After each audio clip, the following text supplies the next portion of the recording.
Sa munisipyo po ng Bakakay, si Honorable Mayor Edsel Belleza. Mula po sa Ginubatan, si Honorable Mayor Chino Garcia. Ang representante po ng Mayor ng OWAS, andito po si Vice Mayor Attorney mula po sa bayan ng Daraga, nandito po si Honorable Mayor Awin Baldo. At sa bayan naman po ng Kamalig, andito po si Honorable Mayor Kaloy Baldo.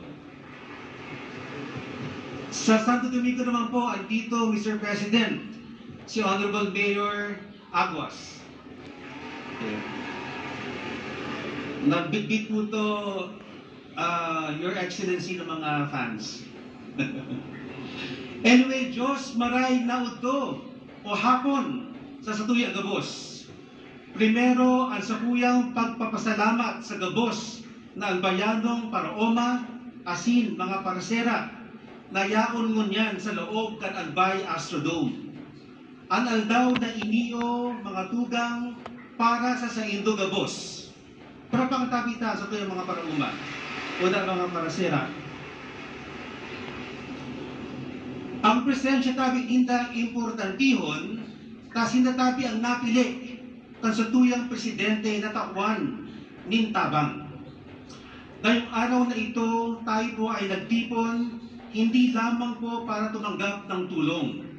Tayo po ay nandito para ipagdiwang ang simula ng bagong pag-asa para sa ating probinsya patungo sa bagong Pilipinas.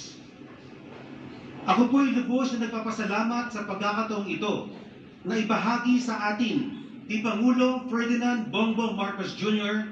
ang kanyang matibay na pangako na itaas ang kalidad ng bawat Pilipino, lalo na ang ating mga magsasaka at mangingisda na araw at gabi nagtatrabaho para... This so-called ionization makes plasma electrically conductive and also makes it glow.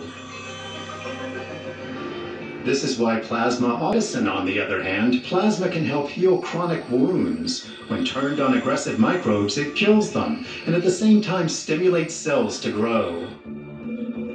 In space travel, plasma is used in ion thrusters.